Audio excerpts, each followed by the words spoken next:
Welcome back sa Tagalog Mystery Hub, kung saan tutuklasin natin ang mga nakakilabot na kwento, misteryo, at hiwagang hindi pa nalulutas. Huwag kalimutang mag-subscribe at pinutin ang notification bell para sa mas marami pang kwentong punong-puno ng kababalaghan at misteryo.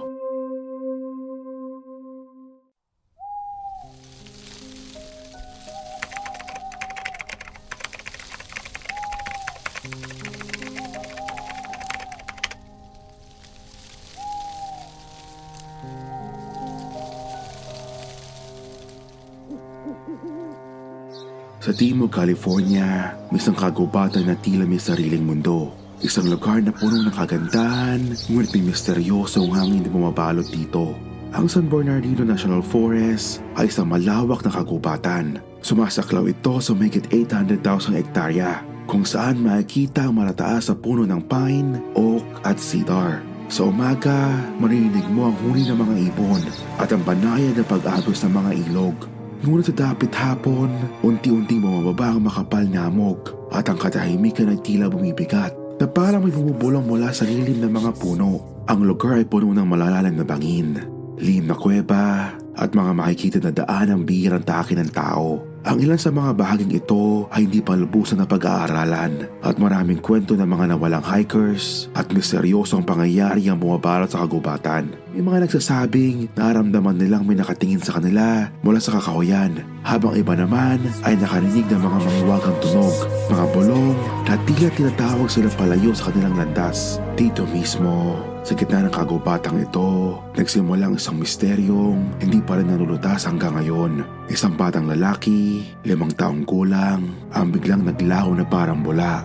Iniwan niya ang kanyang sapatos at laruan, ngunit walang anumang bakas kung saan siya maaaring napunta. Ito ang kwento ng pagkawala ni David Gonzalez noong 2004. Si David Gonzalez ay isang 5 taong gulang na batang lalaki mula California. Kilala siya bilang isang masayahin, malikot at puno ng enerhiya. Noong Hulyo 1, 2004, dumayo ang kanilang pamilya sa San Bernardino National Forest upang magkampo at magpahinga mula sa ingay ng lungsod. Kasama ang kanyang mga magulang at ilang kamag-anak, masaya nilang tinakang kagubatan. Ngunit sa isang iglap, ang masayang bakasyon ay naging isang bangungot. Habang masayang pamilya Gonzalez sa kanilang bakasyon sa San Bernardino National Forest, ang lugar mismo ay may kasaysayang puno ng misteryo. Hindi ito isang ordinaryong gubat. Ito ay isang malawak at ligaw na kagubatan na may matataas na puno, makakapal na halaman at mga masukol na daanan na tila hindi natatapakan ng tao. Sa kalagitnaan ng kagubatan, may mga maliliit na batis at mabatong bangin. At ang ilan sa mga bahaging ito ay hindi pagganap na pagmamasdan ng mga tao. Ayon sa ilang hiker, may bahagi ng gubat na tila bumabalot sa katahimikan. Isang uri ng katahimikan na hindi pangkaraniwan. Minsan, kahit na may malalaking hayop sa paligid, ang lugar ay nananatiling tahimik. Walang huni ng ibon, walang kaluskos ng dahon, at ang hangin ay parang hindi gumagalaw. Sa dapit hapon, unti-unting bumababa ang hamog, pinapalabo ang paligid at pinapahirap ang paningin. May mga kwento ng mga nawalang hikers na hindi natagpuan o kaya na may lumitaw matapos ang ilang araw na walang maalala kung ano ang nangyari sa kanila. Ito ang lugar kung saan huling nakita si David Gonzalez at ito rin ang lugar kung saan nagsimula ang kanyang misteryosong pagkawala. Habang abala sa pagliligpit ng gamit ang kanyang ina at ama, nagpaalam si David na pupunta sa May Creek, isang maliit na batis malapit sa kanilang campsite. Sa loob lamang ng 1 minuto, hindi na siya muling nakita.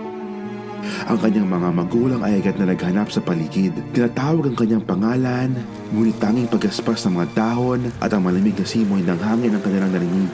Parang nawala si David sa hangin. Dahil sa panic, agad na tumawag ng tulong ang pamilya ni David. Mabilis na kumilos ang search and rescue team, kabilang ang mga sheriff, forest rangers at volunteer groups. Gumamit sila ng search dogs, infrared cameras at helicopters. Ngunit wala silang nakita. Ang tanging nilang nakita ay isang pares ng sapatos sa David at ang kanyang laruan. At ito ay hindi kalayuan mula sa kanilang campsite.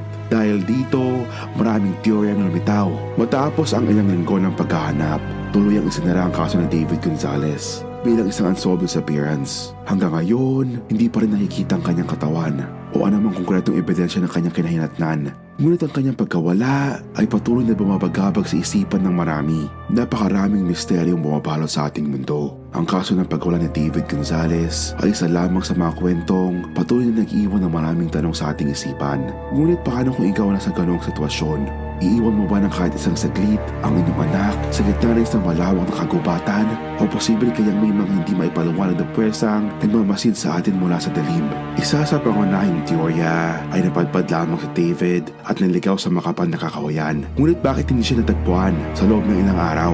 Kahit isang bakas ng paa o palatandaan ng kanyang presensya, wala. May ilang naniniwala na maaaring may tumukod kay David. Ayon sa ilang campers, may nakita silang kakaibang lalaki sa lugar nung araw na nawala si David. Ngunit hindi ito kinilala. Maaari kaya may kinalaman ito sa kanyang pagkawala. Isa sa mga pinakamisteryosong aspeto ng kasong ito ay mga kwento ng ibang campers na nakarinig ng mahinang bulong sa kakahuyan. Ang ilan na nagsasabing narinig nila ang pangalan ni David na tinatawag mula sa malayo. Ang iba naman ay nagpatunay na may nakita silang mga anino sa gilid ng kanilang paningin. Ngunit bilang nawawala, maaari bang may kakaibang pwesto sa lugar na ito? Ito ang Tagalog Mystery Hub. Kung nagustuhan mo ang kwentong ito, huwag kalimutang i-like, i-share at mag-subscribe para sa higit pang misteryo. Hanggang sa muli, paalam.